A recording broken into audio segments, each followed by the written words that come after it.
Yo, let me tell you a secret. Niyamazi, yazini, the truth shall set you free. So lalela mntu omnyama. Asiqale.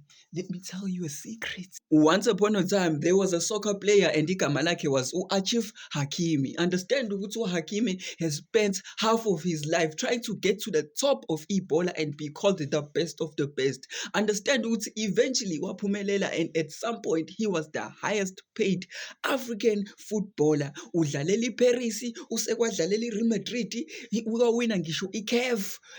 Kuningi. Hlakanipha-ke mntomnyama, and understand ukuthi when uHakim was at his prime esephezulu when it comes to ibhola, impilo imvuma, he was the highest paid player ethimini yakhe yaseParis esanda kubuya kwiReal Madrid. Yezo, ama-sponsorship, ama-brand deals, impilo imnandi. He met intombi enhle, intombi le, and igama layo was uHiba Abaouk. Kulapho kodwa understand ukuthi uHakima washela and intombi yamnqoma. Wow! They instantly fell in love. It was so beautiful, and understand relationship goal. Into yabo was so beautiful. They even had kids, two yengane. That was built out of the bond, out of uthando strong abanalo. So the relationship started around 2018, and after 2 years, Hakim wabona ukuthi nope, she's the one. They got married in 2020, and then they had two yengane.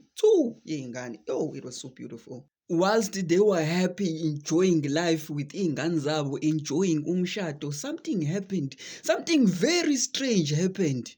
Between uFebruary noMarch 2023 zaqala inkinga for uHakim. Understand ukuthi a woman accused uHakimi of kanjani lento RP when uHakimi was in France. Understand ukuthi then uHakimi yena he then denied all allegations ethi le ntombazane iyamblackmaila because ifuna that thing iphepha.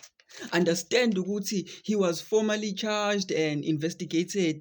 Yonke le scandal led to umshado wakhe uba ntengentenge. Seeing ukuthi uhusband wakhe usenkingeni, she thought of ukuthi uzokwenza njani. She needed to find a way out of le nkinga le.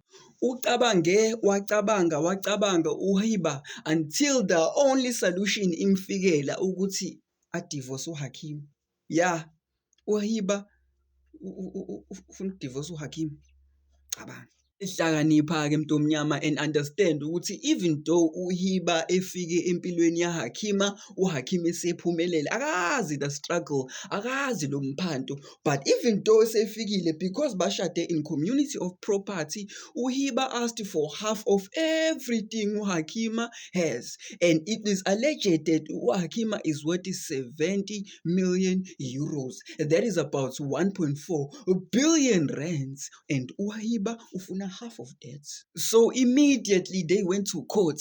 Balwa. Phela uHiba wanted half of everything uHakima owns, and ubelwa efuna lento lena. But manje there was a problem encane. Listen to me, ngifuna uyizwe lento le. uHakima, uAchraf Hakima had no house, no cars, no assets in his name. Everything I was under his mother's name. So legally ngokomthetho, he owned nothing. According to ama-reports nama-interviews, it is said that uMaka Hakim told uHakim ukuthi before ushada, hand over wonke umnotho wakho, yonke wealth to me, even isalary yakho kumele ingene kumina.